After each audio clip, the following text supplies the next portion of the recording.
Hello,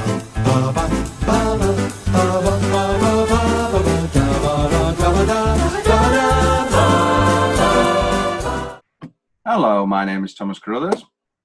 And my name is William Leggetter. And today we conclude our 5-episode run of rankings, discussions, and such on Reece Shearsmith and Steve Pemberton's excellent series of anthology stories inside No.9. Now, today's a super duper special episode because not only will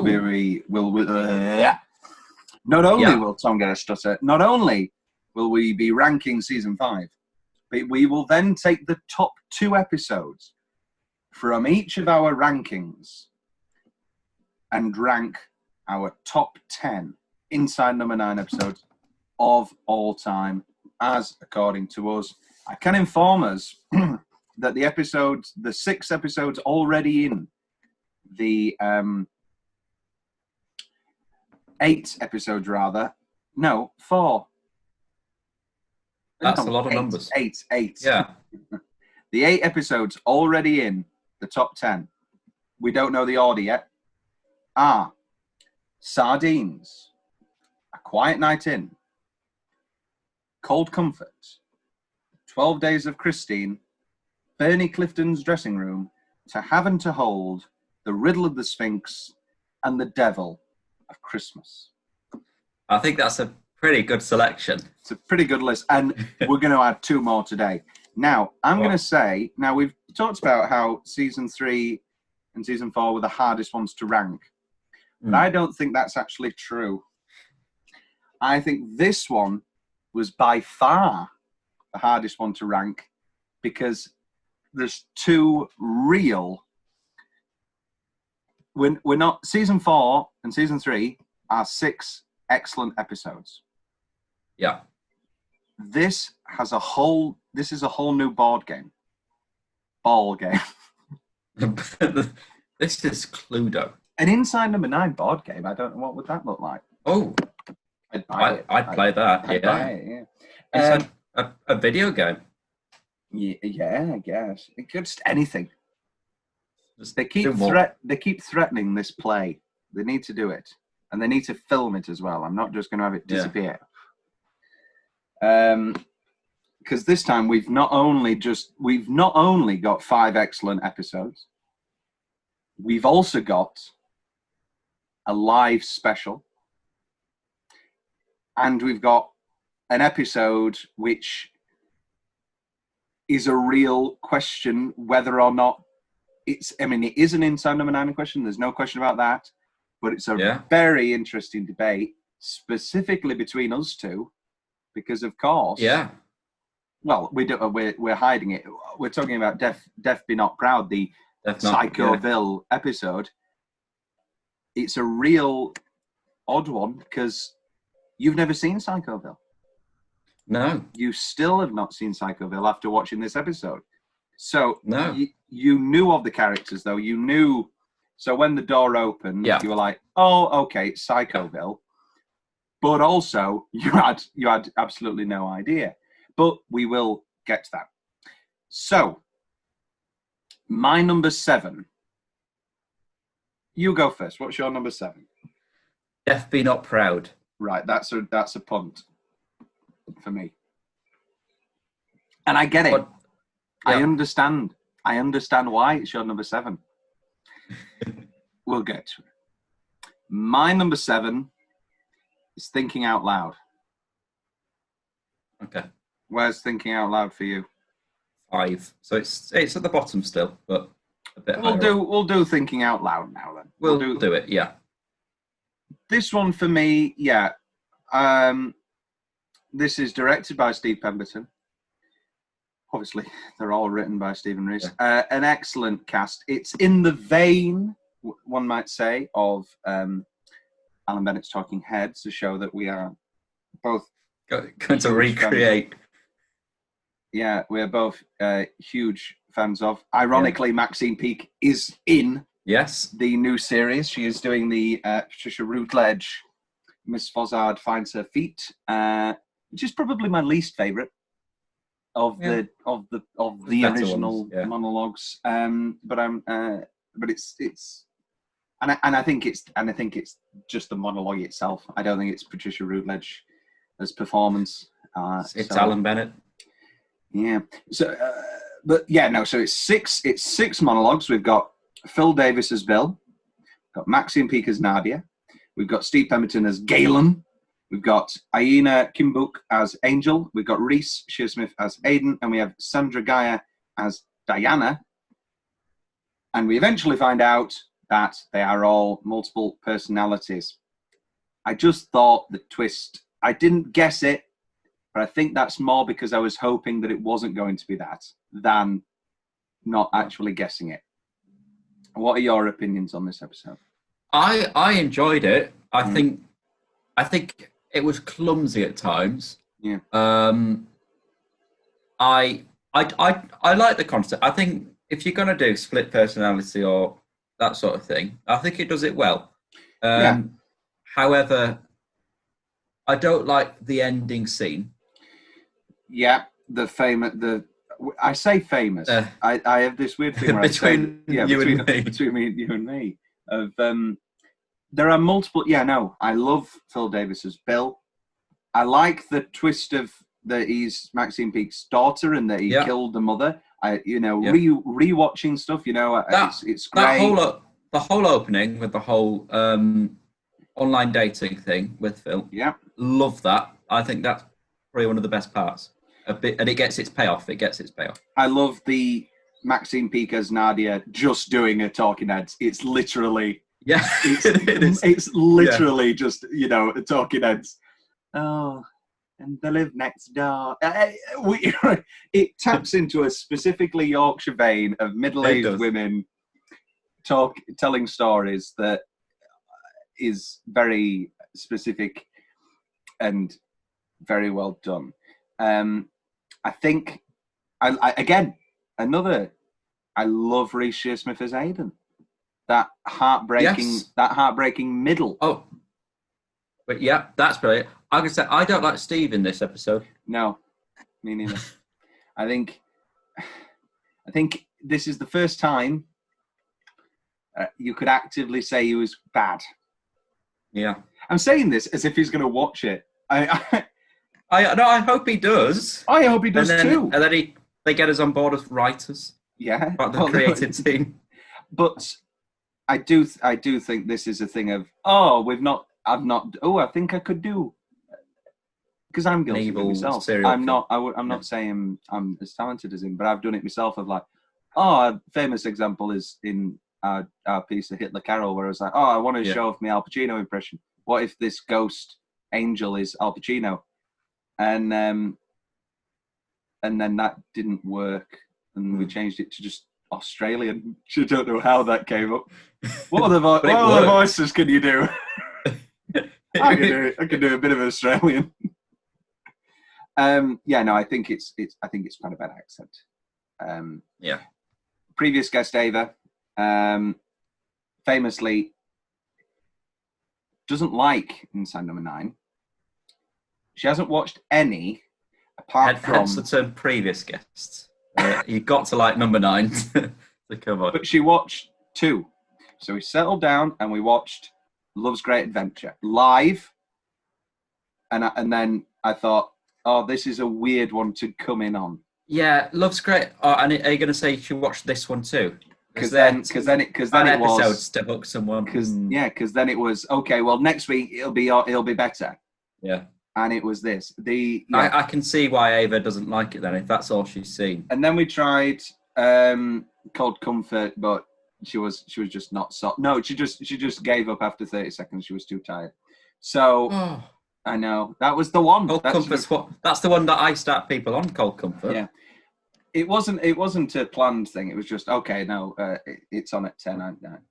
That's what was being watched. It was really weird actually, because I watched Leslie Manville and Hugo Weaving at the National Theatre in The Visit, which was excellent on the Friday, and then on the following Wednesday, the therapist's voice, I thought, that sounds familiar. I was like, oh, it's the woman from it's the woman from The Visit, who you may also know as as Frau Schneider in the Alan Cumming Jane Horrocks Cabaret, who does the wonderful What would you do?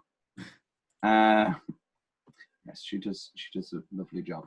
I actually also like Angel. I think it's very well done. Yeah. It's obviously exactly like these people are. Yeah. YouTube influencer character. Angel's great. Angel is good. But I just think it's far too on the nose. The live turning to evil. However, go on. Oh, I don't like it when he stood at the door and he comes up. I love that. I think that's a great... It's more so a great reveal. Yes. Because at that point you have no idea, and then you're like, oh, okay, there's no rules. They're all... Yeah. I think it's terribly cringeworthy when the therapist goes, look at that sheet in front of you. And then it's just a sheet with Phil Davis on. I think all of my problems lie with the twist. Yeah. If it was just... And then the fade. And then the fade. I would be more than happy if it was a time twist where it turned out that Galen was talking to us in the future, and these were just 5 of his victims. That's not a huge twist, and it does make those 6 monologues wholly just 6 little stories. But I just prefer it. The whole multiple personality thing, I think, is a touch overdone. And I say overdone, and then I think, well, what are the movies that and TV shows that are really good and have done it really well? Primal Fears are great. Fears good. It's overdone in the GCSE A-level drama scene because everyone thinks, oh, that's harsh off. I think that's where we're coming from. Well, this is the thing is I talked to somebody and they were like, oh yeah, I wrote a play. And it was like, oh no, and he's got a friend who tells him to do bad things. And I just said, is he in his imagination? And he went, and it was weird because it was oh my God, it was as if the thought had never crossed his mind that somebody might guess it. And I saw the blink of, yeah, actually. And I thought, oh, I can't believe that. Just why I think it's so surprising for Reece and Steve. Yeah. Albeit same, I didn't guess it, but I think I was more so hoping not than watching it. I watch it now for the wonderful Maxine Peake monologue, for the incredible Aidan monologue. The Angel stuff is interesting. And you can't beat a bit of Phil Davis. Another great reveal, Phil walking past Maxine in that final shot. There's a lot of good. It's just, I think, a ham-fisted twist. A ham-twisted fist. So, my number 6, I think, is going to be another punt. My 6 is... my 5. Or 6? No, I mean 6. Oh. Yeah. My 6 is Misdirection. My 6 is Misdirection. Oh! There you go. Wonderful. That's getting locked in. Misdirection, number 6. I think I'll start us off here. This was... I think the reason why it's so low, maybe not even because it's just more of a disappointment, because the whole idea of a magician story and the setup, the reveal, following, like The Prestige, that sort of process, you think, wow, that's going to be a great Inside No.9 episode. Every single interview they've talked about it, they bring up the fact that people have come up to them saying, oh, it's almost like the ideal Inside No.9. Yeah. But it's one of it just falls victim to the half-hour rule. That's why it doesn't work. they have to rush the whole ending. I think they could have weaved it better in that he was tricking him the whole time.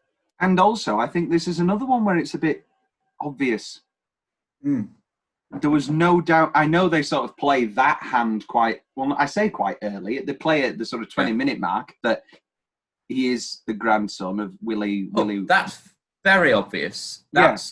See, that for me is the reason why I don't enjoy and the winner is as much, because I could tell from the beginning she's just doing you could tell from the beginning that there's something not right. It's a rough. I do like the whole safe reveal, and I like the numbers. That works. That's great. That works. It does feel. Yeah, I know. It's really weird. My whole thing with this season was that it sort of felt like we were going back to season 1. It was odd. I maybe it's because we have too high expectations coming off season 4 and then coming off Deadline, and it was a very odd season. It has to be said. You watched Wanker and you thought, "Oh, we're in. This is great. It's going to be another great 6." Then you watch Death Be Not Proud, and then you're like, "Oh, okay. I'm. What's happening here?" Then Love's Great Adventure. You're like, I loved it. Here we go.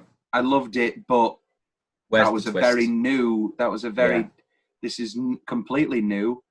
Then you watch Misdirection, and you're like, okay, that didn't give me the confidence I wanted back. That felt a bit rushed near the end, as we say, and then you watch Thinking Out Loud, as we've just discussed. It sounds like you're saying that this is probably, as a series, weaker. The weakest of them. However, it's got some of my favourite episodes in there, though, which I'm sure we'll get to. But I don't know if it's a frustrating series. That's perfect. Thank you, Tom. I'm like Stephen Fry. I'm good with words. It is a frustrating season, correct. But Misdirection, I think you cannot fault that opening 10-minute. The opening with the original magician and his wonderful. It's one of the. It reminds me of, I'm rewatching all the Hammer House of horror episodes, and they all open with the pre-credits reveal. Well, it's not always a reveal. The pre-credits scene, basically, and this is. I mean, it's not a pre-credits scene. It's pre-credits at the beginning, but it's just a really solid opening scene. And and then Steve's gone. This is a more or less a Reece episode. It's great gore. It's good. It is. They're good at gore. It's just a wonderful set piece. You've got the thing of the magic trick. I love that we never find out. I mean, it's one of those things where it's a bit of a cop out when you're writing it, of like, oh, I'm going to make the perfect trick, and I don't need to say how they do it. It can just be ideal. Well, when filming it, he was lifted on a crane, wasn't he? He was lifted on a crane, and you can actually bloody health and safety. He had to buckle himself in, and so I've ruined it for you a bit, because next time you watch it, you do notice straight away. You can see him buckling underneath the blanket. What do you think of Finn Whitehead in this? Very good. Are you? We touched on Black Mirror. What do you think of Bandersnatch? I enjoyed Bandersnatch. Maybe not for the story, but for the concept. And I thought, oh, this is interesting. I grew up reading sort of choose your own adventure stories, that sort of stuff. They're fun. Will Poulter, love him. He's great. He was good in it. I think. I enjoyed him in this. I think it was just limited by the material he was given. Yeah. You definitely don't need my granddad, when he mentions my granddad at start. Don't need that. Yeah, that's playing your hand even. I think, you talk about frustrating. That opening 5 minutes, I'll say it now, is some of the best. Is if you look at that as just a 5-minute scene, you could put that up against most set pieces from the show. You know, and then you look at the rest of the episode, and I think it just falls a little flat. And then the final reveal, you know, is an interesting one with the ring. Yeah. But also, it's not a groundbreaker. When did he put it in the safe? That's another thing that annoys me. When did he? Yeah. Did he break in at night? He must have. Did he go? Did Reece go back home? What I got off this episode was they were trying to do Guy Ritchie in Sherlock Holmes, that sort of thing. Oh, I got Usual Suspects. I got that final 3 minutes is obviously Kobayashi. Yeah. What's in the safe? That's 7. That's 7, yeah. That is 7. Gwyneth Paltrow's head. The drop of Kobayashi, Pete Postlethwaite with a. Thank God he's dead. I'd hate to see him get dragged through the mud. Yeah. With all the PC stuff for his Kobayashi. Is he Asian in Usual Suspects, or is he just? I can't remember if he's working for Kobayashi, or because he does have a tan. I don't know. Yeah, you talk about this, and then I'll talk about Kobayashi. I was gonna say it's not quite. He plays Sean Connery. he plays Kobayashi. So so the tan is supposed to be an Asian. There you go. An Asian slant. Usual Suspects, great fun. Eventually, that fortnight won't be happening so much to our chagrin. Sorry, go on, Mr. Action. It's I mean, I grew up loving Magic. Absolutely, I had all the little kits, and I loved Darren Brown, that sort of stuff. And I thought, oh wow, okay, they can do something really clever. And I like all the gizmos and stuff, and that the idea that you can at the end he shows how he did it all, just like he would reveal a trick. It's great, but something's just missing, and I think it is the fact that it's rushed because they had to.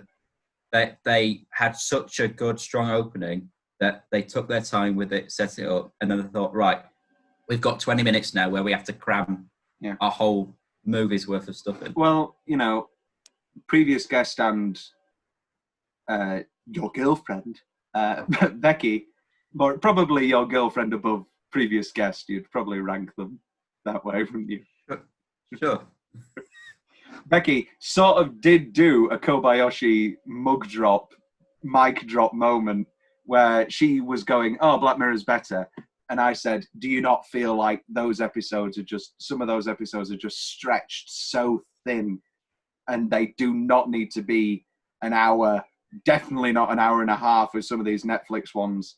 And the best ones are those 50 minutes. And even some of them, you can trim a bit off. And then Becky obviously did the mic drop of... The Rory Kinnear still the best episode. National Anthem, best episode ever. People look at me and think I'm a weird sex weirdo when I told them that that's my favourite episode. It's in my top 5, I'd say. I love Entire History of You. I think that's...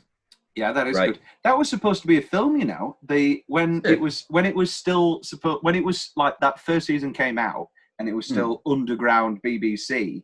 Yeah. Robert Downey Jr.'s production company bought the rights and we're going to make it into a film. Then Netflix, boom, and it turns into this gigantic thing that it is now, big money investments. I remember Channel 4 seeing those 3 TV adverts of just a pig, just a bike, and Jodie Whittaker and the guy in the mirror with his eye. And I thought, what is this? And obviously I love the Twilight Zone. And so the whole thing was, it's like a Twilight Zone, but modern day. And I thought, all right, I'll give it a watch. And those first 2 seasons are still my favourite. Drop the Waldo moment and you've got 5 solid. Actually, drop the bike as well. I'm not a big bike. 15 million merits or whatever it is. I love Daniel Kaluuya. Yeah, it's a great performance, but I think that is one that drags it on a bit too much. They're my four favourites. White Bear, Entire History of You, National Anthem. Yeah. And I've always said to hold. Be right back. Right. I've always said once it got Americanized, that's when it sort of dropped. Because it is a British show. It's Charlie Brooker. But I love Charlie. Did you like Dead Set? No. Dead Set's really good. Not seen that. You'll probably get it for a 30p DVD. It's Big Brother. Yeah. And what if a zombie apocalypse happened then, and it's like the people inside the Big Brother set, and they think it's all a trick, and oh, great! Davina McCall's in it. They zombie her up, and there's a scene where Davina McCall is a zombie, and it's not like they don't lie and make it, I don't know, Big House or something, like, because it's a Channel 4 show. So it is actually Big Brother. So for somebody who also likes Big Brother, penny for my sins, I enjoy the... Adulterer!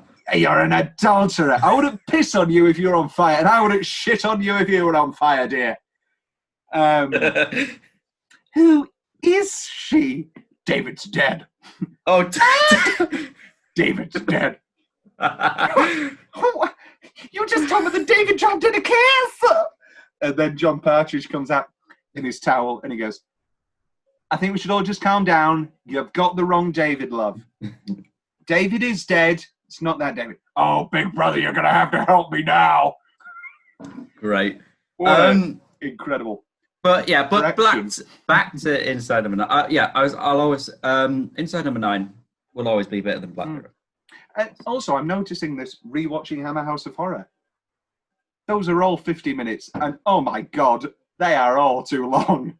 I mean, it's 80. I think it's 1980.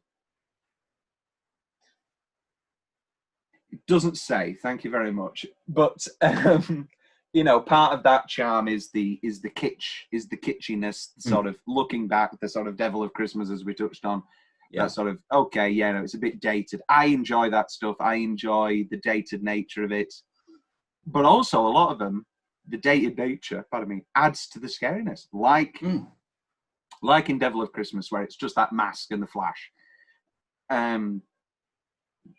Also, you know what's really weird with this? And I thought the final twist was going to be that Willie was alive, because the other policeman, who you don't see, has the exact same build, hair, and face of Steve. And I thought, okay, that's going to be your final twist. Reece is going to be taken out, and then he's going to, oh, come here, I'm the policeman, and it's going to be Willie. I don't know what the twist would be there, but I guess it'd be something else. It gives yeah. Well, that's the whole thing. I did. Oh, go on. I was going to move us on to the next episode, but carry on. No. I was just going to say, because I was thinking for the whole half an hour, Willie's got to still be alive. Why else would they have killed him in the sheet? And obviously that's a great image, and as we've gushed over the opening 5 minutes, but I was thinking, how could they switch? Could it be like Halloween H2O, where she killed the wrong person because Michael put the mask on somebody else? I don't know. But obviously there was no single moment that could have been achieved. My number 5. What's your number 5? Thinking out loud. We've done thinking out loud. My number 5 is Love's Great Adventure. Where are you putting Love's Great Adventure? I have Love's Great Adventure at number 4. So all right, let's do Love's Great Adventure then. Yeah. Wonderful.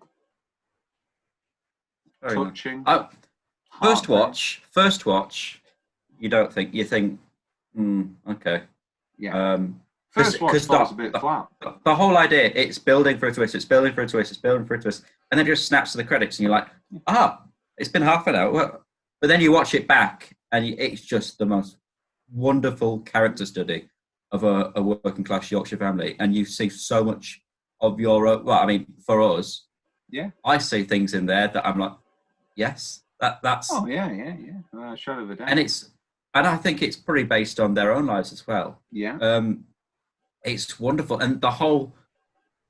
I got a bit confused, I'll be honest, when I first watched it, about the whole skipping out No.9, and I'm like, oh, why? And it's all a bit out of order, but then you realise, oh, that's because they're saving what happened with the accident.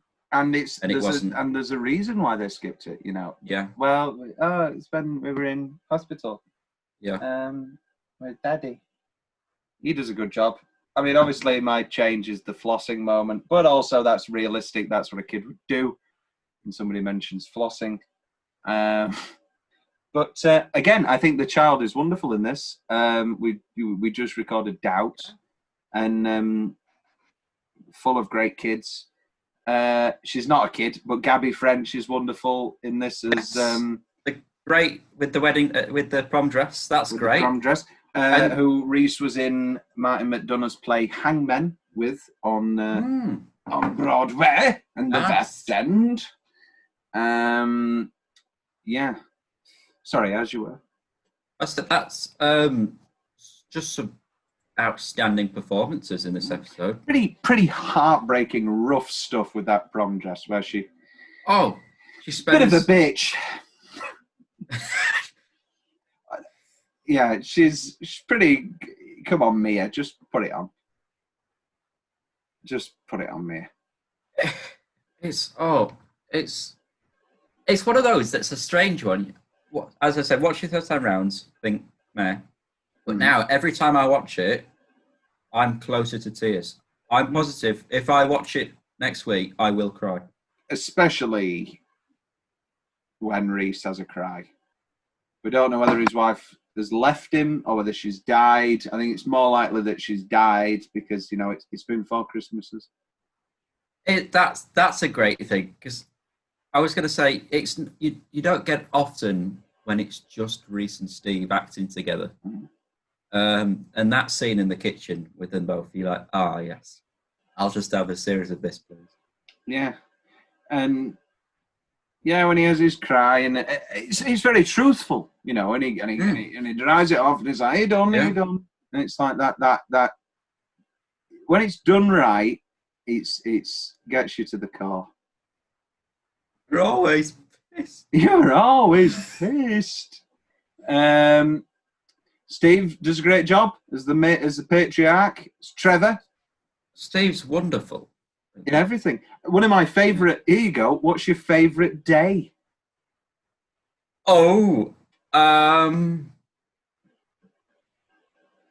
think. I do quite like the last day. Yeah, that final scene. You've got to keep plodding on. And then I love you. I love you too. And then Ultravox, love's great adventure. My biggest problem with the episode is that it didn't come out at Christmas. I felt like a naughty boy. Yeah. Watching it in February. Yeah. I was like, oh, this is It's wrong. when they advertised it, wasn't it? When they said next week we'll be opening our advent calendar. Oh, okay. Come on. You've had this season wrapped for 2 years. They really struggled, you know, finding a slot for this show. And because they just missed they missed the winter, and the BBC just think it's a winter show, apparently. Just see no need to put it out in the summer. Who knows? But this should have been a Christmas special. However, then they've got the problem of releasing a 5-episode season, but they've done that before with Devil of Christmas. They just carried straight through. So I don't know why Love's Great. I understand it slightly because it would be a weird one to start with. It's because they had the Halloween special and then they were delayed a year. So, and also they were doing League and the live League of Gentlemen Live Again. What a show! What a show! What an incredible show. Justice for Pauline. Oh, what a great moment when she came out. Goosebumps. Goosebumps. Oh. Yes. What do you think of Bobby Schofield as Patrick? excellent. Oh yeah. Mm. I think yeah. Oh yeah. I do. I agree. I think one of my favourite little moments is when he's got his cricket bat, and it's that bloody thing. Nitpick though, was he really? We cut away, but was he really going to whack that thing in the middle of the night and just smash it? I understand he's full of rage because he thinks it might be some drugged up dealer. I think he gets it spot on. He's obviously he's done a lot of drugs in his time. He's frenzied. He's paranoid. Someone's after him. No, I mean, Steve, when he's got the cricket bat at night. And he hits the thing. I think, but back to that, Bobby. Patrick does a Bobby rather as Patrick. Bobby. It's very real, very real. I've met a lot of people that are just like that. Yeah, it's. Well, their biggest influence for this episode was the Ken Loach movies. Your Kezas, your Mike Lees, that sort of kitchen sink realism. I think you can feel an Inside No.9 twinge of that sort of, the cleaner edges, but also they get that realism that they're after just brilliantly. Did you know that this came from a idea that they had for League of Gentlemen? Oh. For a Christmas idea, one of the years when the show was on, they pitched it to the BBC of 25 little sketches that would come out every day. I like that. And out with all the characters, yeah. But the BBC didn't want it.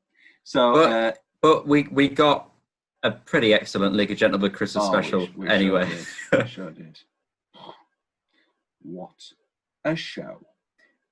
Have you any other thoughts for One Love's Great Adventure? Or I'm happy to move on. It's time for the categories then. Best hair. Let's go through them. Thinking out loud, there's a few. Everyone's got a hair, haven't they? To do with the sort of, everybody's multiple personalities and all that. Misdirection is just when it's on the desk when Willie's getting his drink. Yeah. Love's Great Adventure, it's on the mantle. Death Be Not Proud. I keep wanting to say Death Becomes Her. Death Be Not Proud, it's in Jenna's house. She's not called Jenna Coleman. Referee's a wanker. It's very oddly on the ref's table. On the next kettle. Yeah.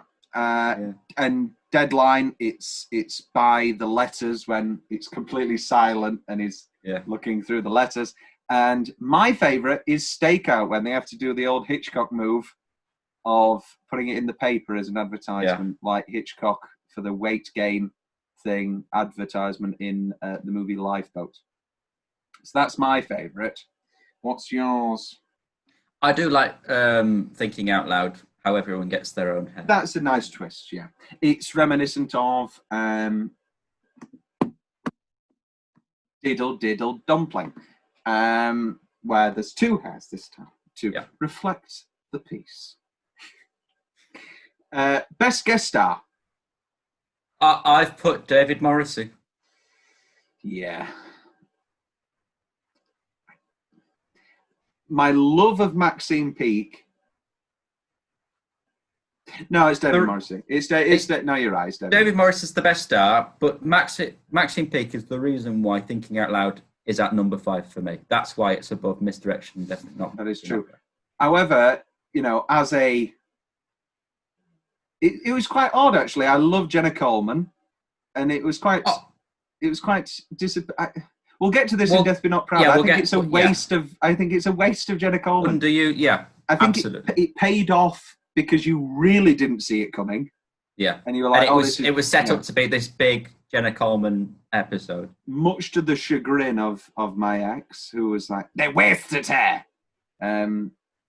Maybe it's through memory that she sounds like a witch. But yes, they wasted her. But as a Psychoville fan, I love Sarah Soleimani and David Bamber coming back as Robin and Emily. Because any of the Psychoville people coming back was wonderful. Best overall cast. Thinking Out Loud. Yeah, it's a tough one. Yeah. In a way, it's Thinking Out Loud. You could make the shout for Referee's a Wanker. Yeah. Love's Great Adventure, though. They're a wonderful family. It's a great cast, yeah. Well, I think you've got to go for Thinking Out Loud. Here's an interesting one. Best Steve. Love's Great Adventure. Yeah. Albeit, I do really like him in Stakeout. Oh, he's yeah. I He tried to avoid Stakeout for best single performances. I don't know why. I don't know why either, Will. Worst Steve, a new category. It's Thinking Out Loud. Best Reece. I've gone Thinking Out Loud for that. For me, it's Thinking Out Loud or Stakeout. Albeit, I really do like him in Love's Great Adventure. Albeit, I can't not pick him as Maureen. Maureen and David are my favourite part of Psychoville. Specifically, Maureen. The best bit is where the ping pong ball just goes along. Ping pong ball.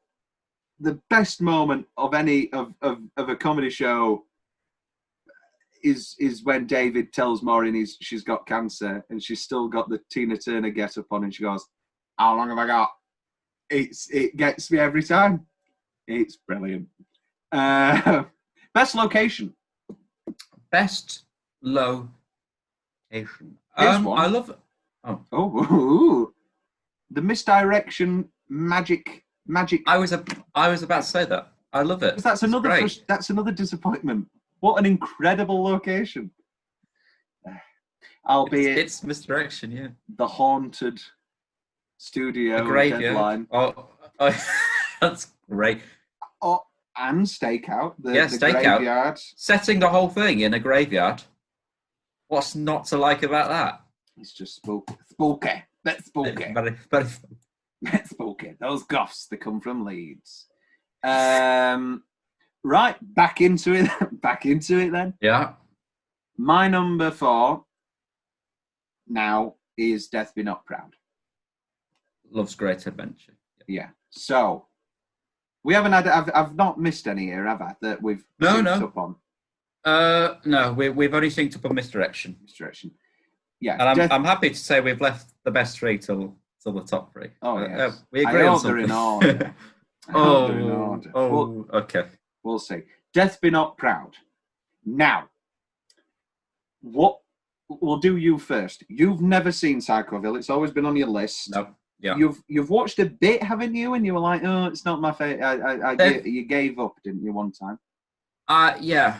I just gave up because I thought I don't know, probably because at that time I'd got so used to the characters in League of Gentlemen. I thought, oh, it's weird seeing them do these other people. But now, as I said, I've come back to it the last year. There's always clips on YouTube of little scenes, and I love it. So, have you watched Psychoville yet? No. Good. Well, not good. Watch it. Yeah. But where can I see it? Just buy it. Get it right. Amazon. Buy it. Right. Psychoville DVD. Right. It's, if you want to buy it new, right, it's 13 quid. God, that's like a Domino's. I'm gonna have to skip Domino's this week and get Domino's that you don't swallow, that stays with you. A Domino's forever. Oh, I wish. Yes. So when you watched this episode first, you were a bit dismayed, weren't you? I wasn't dismayed. I loved it because I thought, okay, this is the one I first watched with my housemates, and they were like, "What is going on?" And I'm like, what? I didn't expect it to be like this either. Because we started with Jenna and the haunting of the house, and I'm like, yeah, get ready. And then, no, I love it because I love wacky humour, especially stuff like The baby fetish, that's great. That's brilliant. Which surprised me too. That's not a reference to Psycho. Is it not? That is new for this episode. And it's great. I love the whole sort of Hitchcock-esque mum in the bath. I love that baby in that boil that baby, David. What I don't like, boil the baby. That's a great scene. That's scary. My main problem with this episode is I just don't. Maybe because it's part of the cheesy comedy of Psychoville and it's tongue in cheek, but I don't like Maureen as a ghost. Like when she looks just like Maureen with some Photoshop on her. I think it's all right. How would you have done it? Would you have gone full American Werewolf in London, have a decomposed Maureen walking? No. I just probably would have had the same thing, but just without the special effects, without her glowing. Yeah. I don't like that she glows. Yeah. I guess, but she is in hell, though, isn't she? You've got that thing of, she talks about how, Jeffrey, he's a screen. That's great. Jeffrey did his cat monsters for me. Of course, the obsession with serial killers is from Psychoville. It is. That's very up my alley. I also love serial killers. Yes. No, I love watching serial killer documentaries. Black Lace. I don't like the Crank That Soldier Boy. Oh, I like Superman because that's a throwback. Who doesn't love Black Lace Superman? How can you not? What an incredible song. That's one of the best scenes I've seen in Psychoville when it takes they're about to make out, this father and this son and mother during Superman, and then Mark Gatiss knocks on the door. Hello. That is by far the best episode of Psychoville as well. Is it? Oh, it is. It's a homage to Rope. It's all 2 shots. It's very good. It's an odd one to talk about. I think it'll be more. I think in actuality, we'll do a rewatch of this and talk about it in the Psychoville when we eventually get around to Psychoville. It's an odd one to talk about. I think Sarah Soleimani is wonderful as Emily. They brought back Matt Lipsey, the director of all the Psychovilles. It's an odd one. It's an odd one to talk about. I did enjoy the reveal. Nobody guessed it. It was obviously a wonderful reveal as a Psychoville fan. It's great. You see the back of his head, and you're like, "Oh, here we go." Oh, and that music. It was a lovely reveal. I think at the moment when it first came on, it did underwhelm me. Right? Here's my thing. They were never going to get the budget for it. They were never going to get the chance to do it, and that's why they did this. I would have much preferred 3 episodes like the League of Gentlemen specials. Albeit, spoilers, there's not many people alive by the end of the 2nd series of Psychoville. I would have still preferred, not just Mr. Jelly and not just David and Maureen, Mr. Jolly. I would have wanted 3 episodes with these people instead of losing 7 minutes of this. Sorry, go on. Does the Nazi head die? What Nazi? Yes, the Nazi. Oh, so you've seen the Nazi head? Just watch it already, Will. Stop living through YouTube clips. Oh, well. Highty-tighties. D-Leave. Daniel Killer was, I think, one of his first roles. Something like that. He's also in the Doctor Who Easter special, Planet of the Dead. Is he? Yeah. Has that got Maxine Peake? Who's in that? No, Maxine. Which? No. There's a blonde woman in this. I can't remember. Right then. Here we go. What order are these 3 in? Number 3. Number 3, I've got the stakeout. Oh. Oh, no. Yeah, no, stakeout's a punt. At number 3, I've got Wanker. I'll swap it. I'm happy to swap You it. don't need to swap it yet. I couldn't order them, so I just threw them. I've put deadliners too. I've got deadliners too. There we go. Oh, lock it in. There we go. I'm happy. Let's do wanker deadline stakeout. Let's do it. Are you sure? Okay. Yeah. Right, there we go. They're locked in. Okay then. Well, the referee is a wanker. Will, are you a football man? No. Neither am I. I mean, it's sort of redundant. It's been talked about a lot that, you know, you don't need to like football to enjoy this episode. But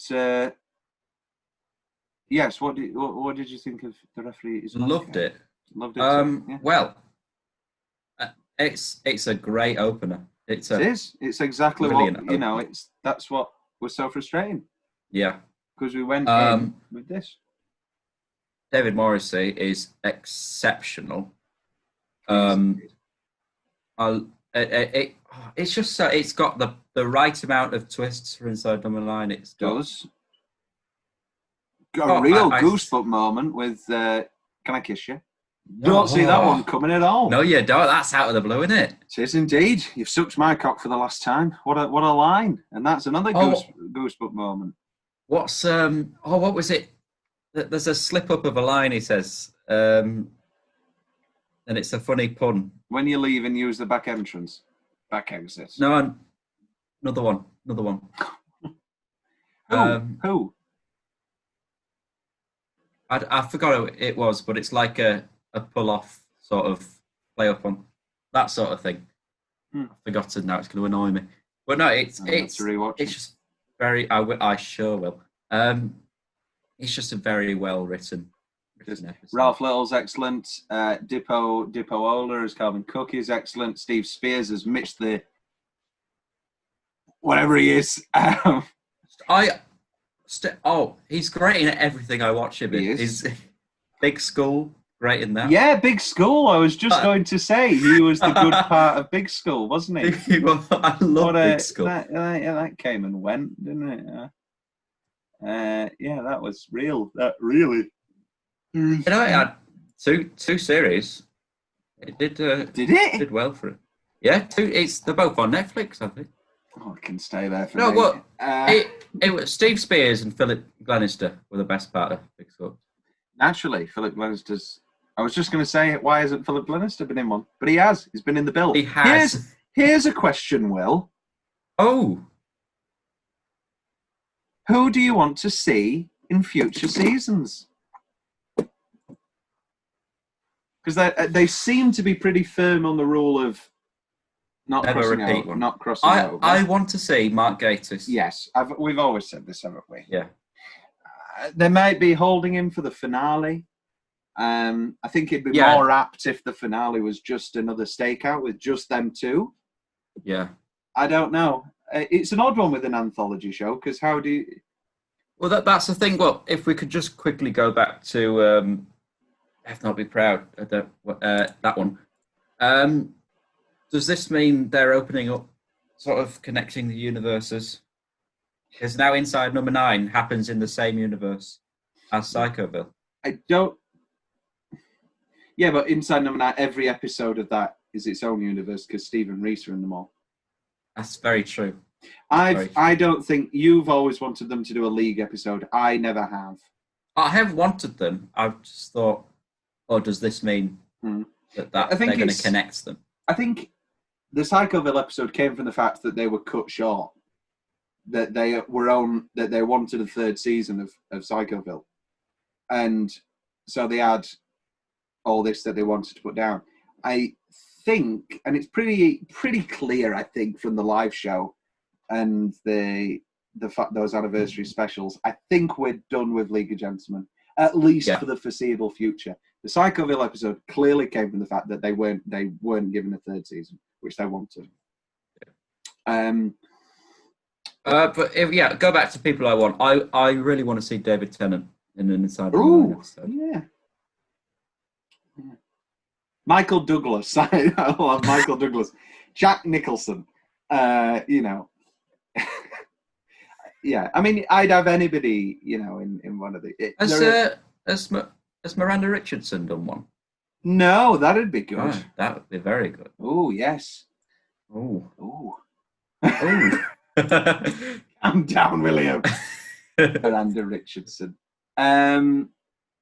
Yes. So I think David Morris is excellent in this. An excellent twist. Really paid off well. Oh, great. Didn't see it coming. You know, you thought he was just doing it all for the love of his boyfriend. Yeah. And then I presume I think everybody gets it on you'll do anything for your team. Yeah.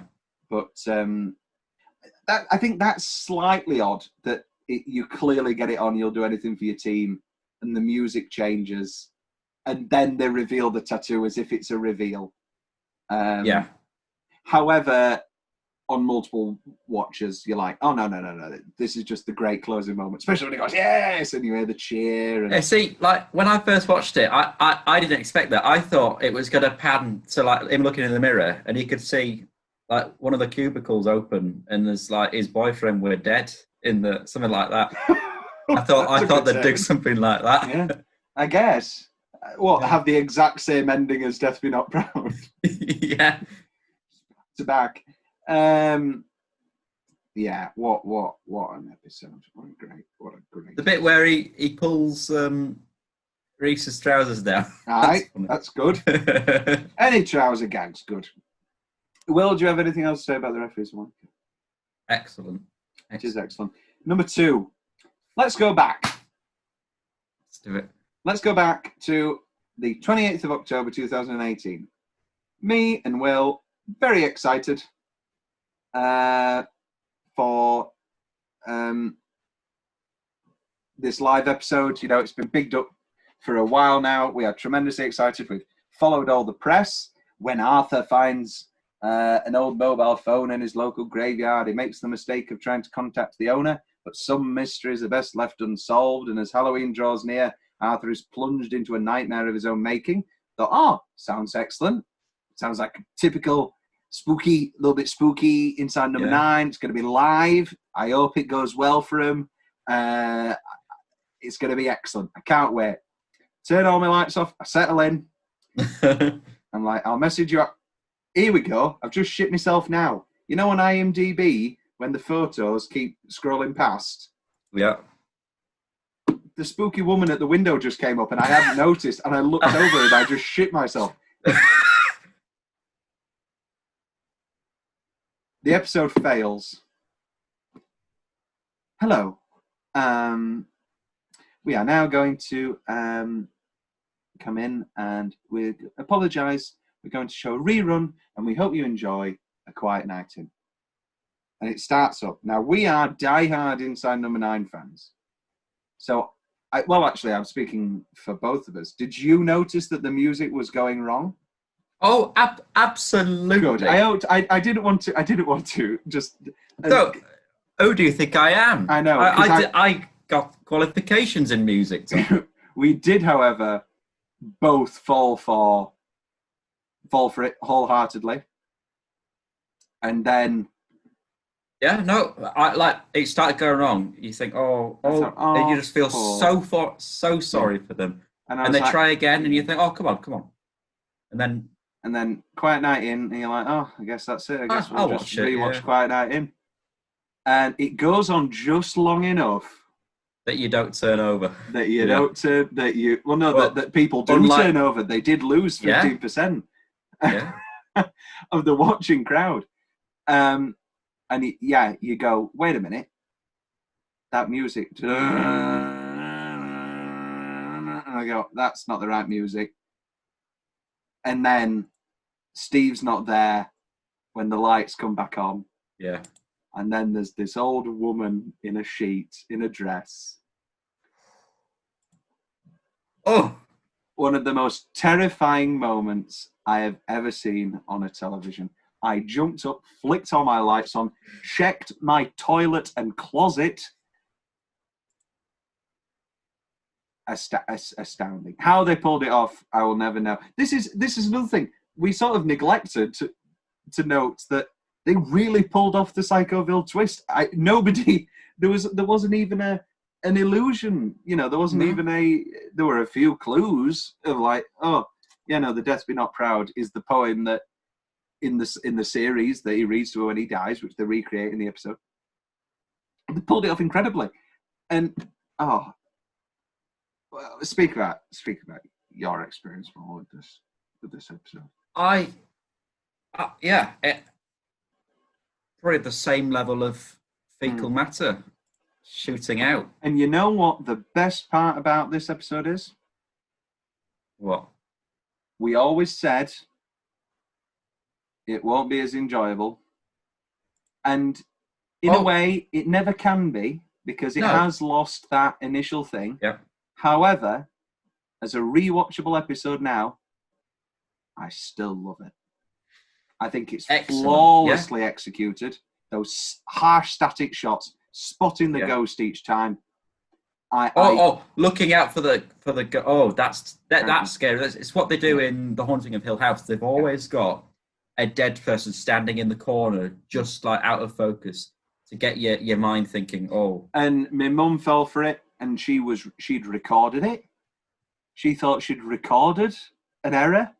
She was watching it on the day 2 days later, and she still turned it off. I obviously watched it with my ex the weekend after when I was up there with her, and she was like, "Oh, do it? Well, like, I don't like the whole thing is that it's live," because she just didn't believe me when I said it won't be as enjoyable for you now tonight. And she was like, "What do you mean?" And she was like, "Well, it's not live." She went, "That doesn't matter." I was like, "Well, it doesn't matter." And then I tried to be like, "Oh, this didn't happen. What's happening?" But I just gave up. Because then she was like, "Well, why are we watching A Quiet Night In again? I don't like this one." I was like, "Oh no, we'll just watch this. Why have they put this on iPlayer?" It was one of those things. It was absolutely terrifying. And also a wonderful Stephanie Cole, another Talking Heads alum. Wonderful. The soldiering on. Yeah. Lovely. I love the whole they're both killed in the episode live. Yes, they are. And then on Wikipedia, they changed. They changed their things, and then a week later they were dead on Twitter. They just didn't tweet, and then a week later Steve posted, "I'm back home, everything's fine," and he got a little spooky ghost in his conservatory in the picture. Same with Reece, we're all back and safe now. Nothing can describe the excitement of that night and the special nature of watching that live. I mean, I watch all the episodes live anyway now, but what an incredible moment. They couldn't do it on Halloween night because of The Apprentice. That is true. So all that bitching that Reece is doing is based on fact. Yeah. Yes. They couldn't. I can't remember. They couldn't get nominated for a live BAFTA because it wasn't all live. Because it wasn't. You have to have a certain percentage. The loss of the apparent technical issues that plagued the opening of the episode led to the loss of 20% of its viewers. Ironically, these technical issues were a stunt that led into the true narrative. Blah blah blah. Alan Starr, terrifying. Ginger people are terrifying anyway. Never mind when they're dead. Oh God. The ending climactic scene when he's running away and they're just suddenly appearing, and then the camera falls on its side, and that final is walking upstairs, turns around, the scream in the terrifying. Oh, I don't like the no, I don't like that. They keep getting shot in the Quiet Night In. Every time especially the first time, I was like, is there going to be a scare? Is something going to change? But it's not. It's just that over and over again. Yeah. I do love them going on the One Show in real life. I watched that interview. They got us, didn't they? They got us. Oh, what geniuses! What? Do you believe in ghosts? No. I'd like to, but I just don't think there's anything out there. Incredible. And See, this is another thing, the IMDb review. 10 out of 10, incredible. Only if you saw it live. I think it loses some of its effect, but I think somebody could buy the DVD now and watch it and be like, they'd go, what's happening here? No, I guess you needed to have it live. You need to see it live that first time, I guess. It's a tough rewatch. For somebody who didn't see it live. It only needs to be live for the BBC, sorry, we've had a problem, freezers. For the rest of it, it's fine. Oh, no, that's another thing I don't like. Oh, no, I love that. The whispering's good. Is there anybody in there? That's great. The whispering's good, but it's the very final whisper. What is it? Let us be. I don't. Oh, that's very GCSE. It's the whisper at the end.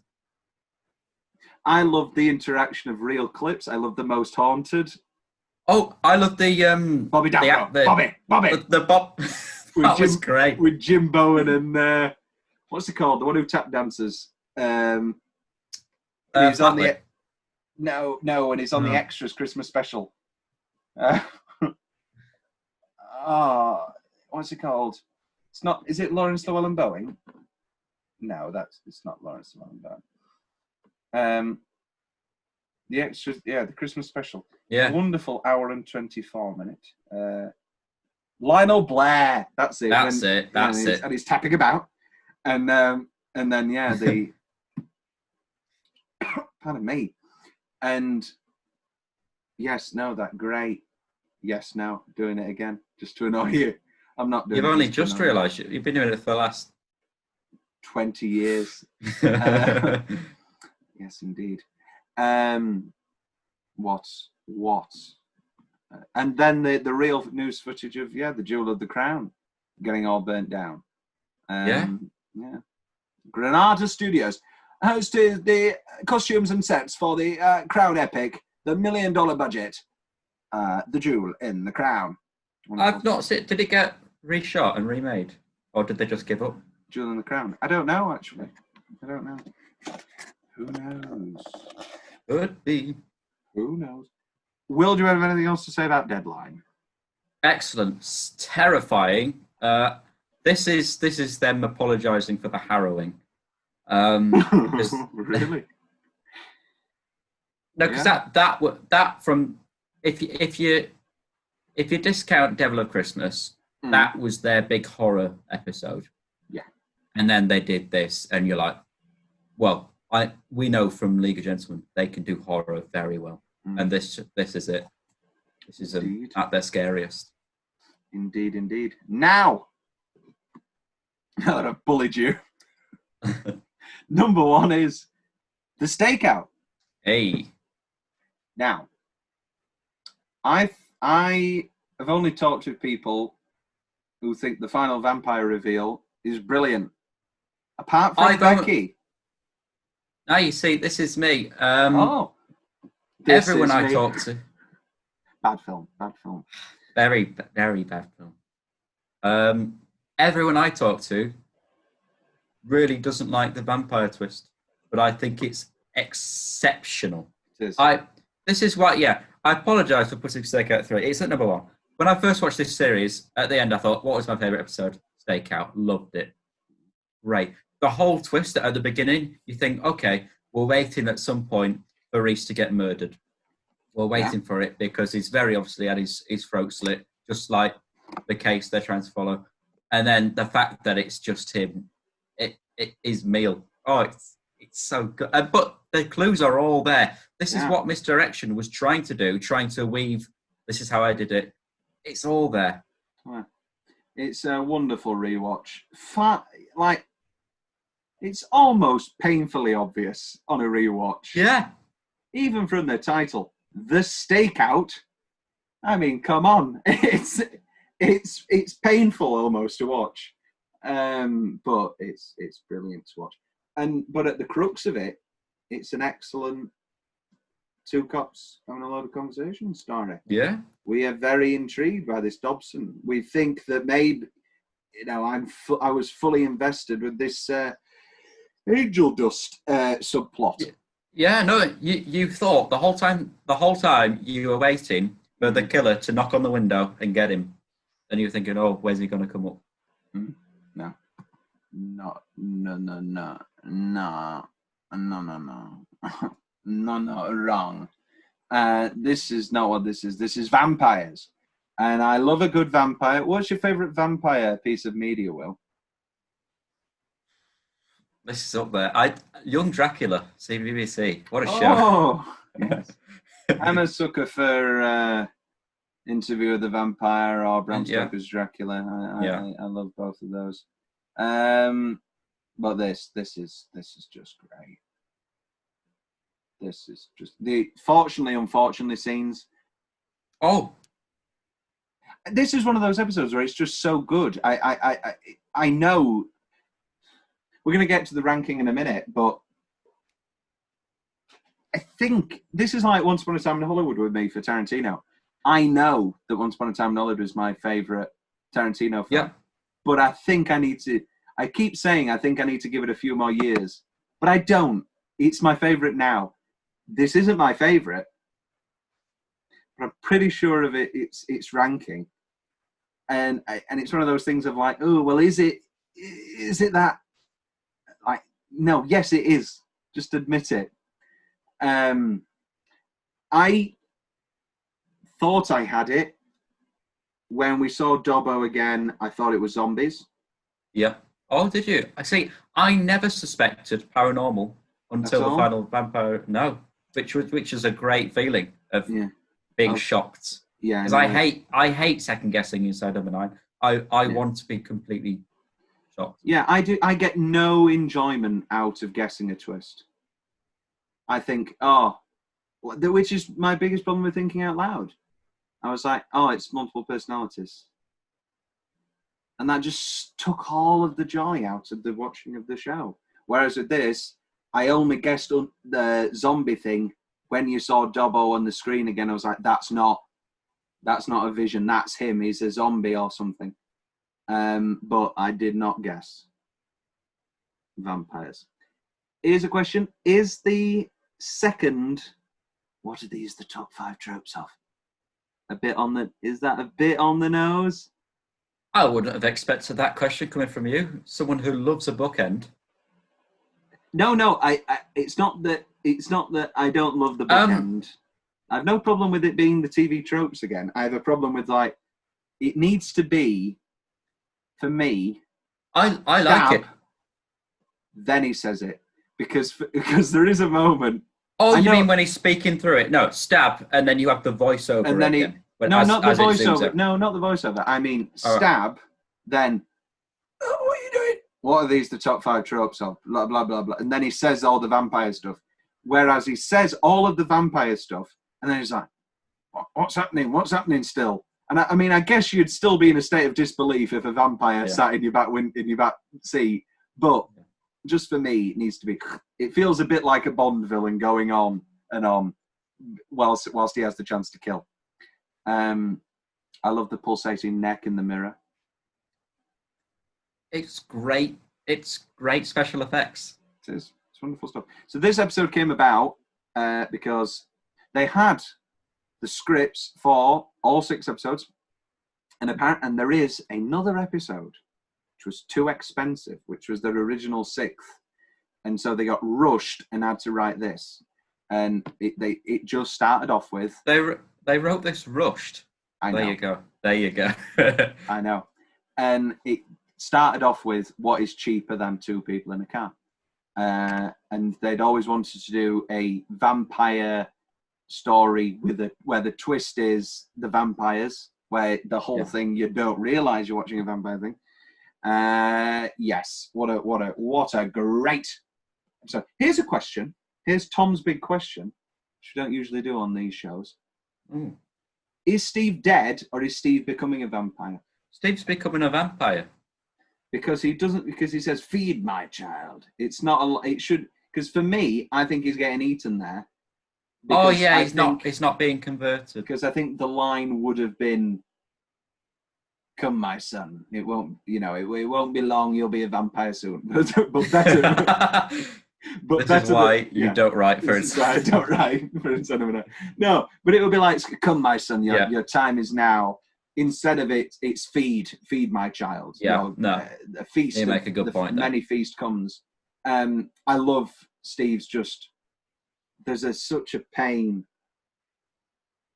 It's not my favourite thing, but I love in a movie where there's that split second where you see somebody accept that they're going to die. I mean, that's why Wicker Man for me is the scariest movie ending of all time, because there's nothing you can do. Edward Woodward accepting that he is going to die, speaking to God Almighty. Obviously, the Lord's my Savior. Obviously that scene, but also when he's just in the corner and then he just screams, Jesus! Also, don't ignore Jeff Daniels in Speed. Yeah. when that's a great. No, don't laugh. That's a really good. No. I love Speed. I love Speed.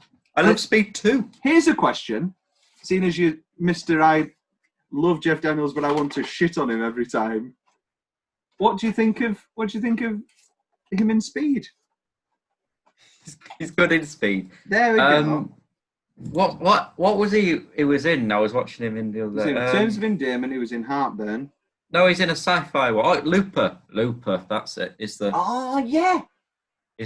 good the mafia boss in Looper? Good movie. All right. Looper, good movie. Okay then. We are here is our ranking of season number 6, including Deadline. Number 7, Thinking Out Loud. Number 6, Misdirection. Number 5, Love's Great Adventure. Number 4, Death Be Not Proud. Number 3, oh no, they're mine. We haven't ranked.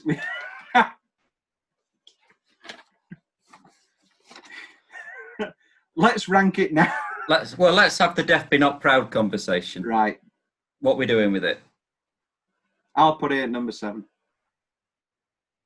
Because I think my biggest grievance with it is that I would much prefer 3 Psycho Villa. Yeah, I think I do prefer it. Yeah. I prefer watching it, some episodes, but I was so conflicted that I thought I've got to put it at the bottom as a sort of putting it outside the Venn diagram. It's got its own. Yeah. Right, Death Be Not Proud, Misdirection, Thinking Out Loud. Oh yes. I've put Mr. Oh no, we've had to lock it in. Can we? We've locked it in. Can we do Thinking Out Loud? We can put Thinking Out Loud last. Can we do yes, and then number 5, Death Be Not Proud. Yeah, I'll give you that. Which leads because I do enjoy it. Which leads Love's Great Adventure at 4. Love's Great Adventure. We've got Wanker. Yeah. Number 2, Deadline. And number 1, Stakeout. Now, we are going to take a 5-minute break. Not for you. You don't have to sit here and watch it. You'll not. That was weird. I was talking to the audience, but this is the visual language we have for just when I'm talking to you. Yeah. Audience, will close your earmuffs.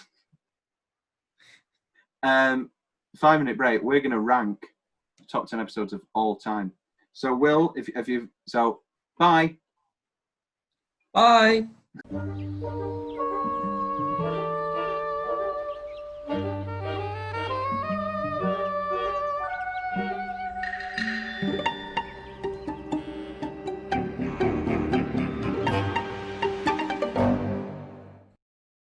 Welcome back.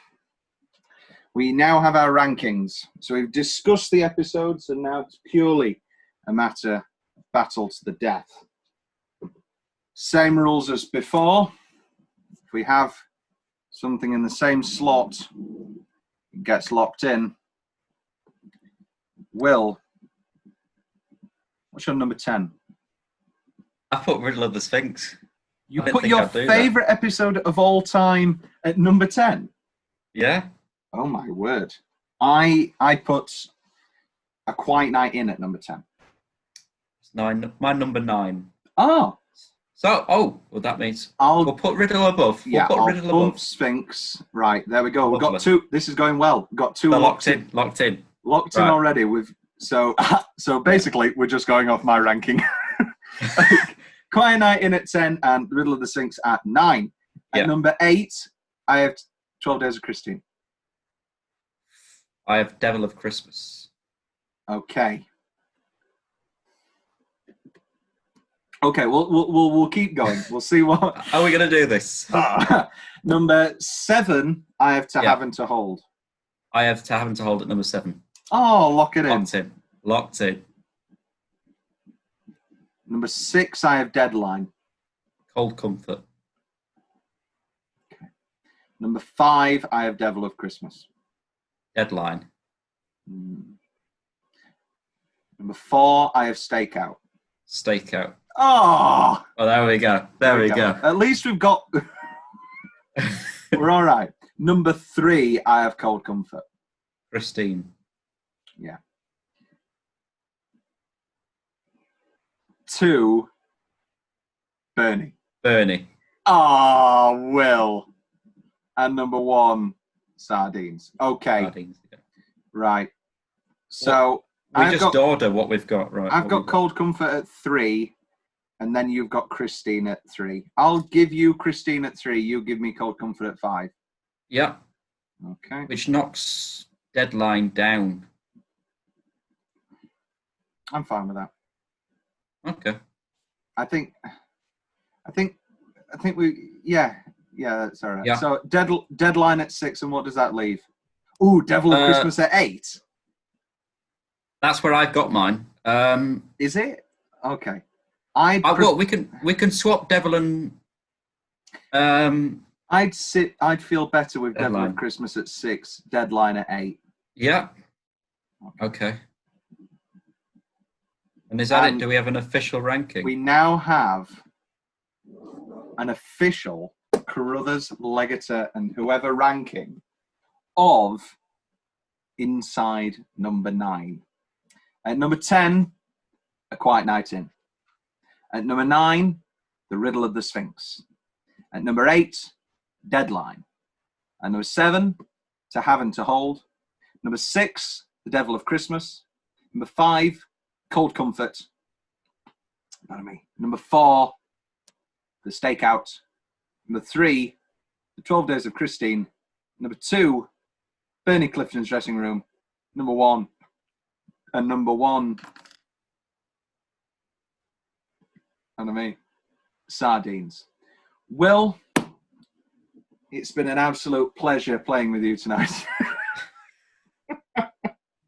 Spoilers for best single minute of Titanic. It's that. Oh, it sure is. Nearer, my God, to thee. And they live forever in the land of Nod. Why are we talking about Titanic? This is the last time we are ever allowed to talk about Inside number 9. No. No, I'm kidding. It'll get brought up again, probably. But, yeah, no, that's fine. That's it for our rankings of Inside. Until, of course, they've been commissioned for 3 more seasons. What do we do? Just do it. We've locked them in. Oh, yeah? Oh, yeah? Or do we just make like a top 12? I don't know. In order to... We'll get to that hurdle when we come to it, Will. We will. I'm sure we will. We might have to just pick the best from each series. I've got a feeling we'll rank them, and then we will have a heated conversation whether those 2 episodes have the power to bump any of those 10. I think we keep it 10. Well, we can start from the bottom and say, is it better than our worst one? Is it better than... Oh, I'm excited already. Oh. But in the meantime, we will have... I believe our next TV series that we're touching on is our first foray into Partridge. We are looking at the... we are looking at the 6 episodes of Knowing Me, Knowing You. We are not going to look... We're not going to watch Knowing Me, Knowing You. That will be coming for our special Christmas special bonanza spectacular, or whatever we call it, coming over Christmas. Will, It's been a pleasure, Tom. It has been a pleasure. It's been a struggle. It's been a struggle. Where? When's it been a struggle? It's been frustrating at times. But I think in the end we've come to a great decision. I think they are unequivocally the 10 best episodes of Inside No.9. I think if I was ranking my 10 favourite, then private views in there, then we're gonna take, these are the 10. I think in cross-referencing, we have managed to eliminate opinion and favouritism, and I think these genuinely are the 10 best episodes of Inside No.9. And they've been ranked well, and they've been presented well by two dashing, ruggedly handsome, witty, handsome, great guys. Well, I'll see you on the other side. You're dead. See you on the other side. Okay. Dabba dabba dabba da da ba. Ba ba ba ba ba ba ba ba ba ba ba ba.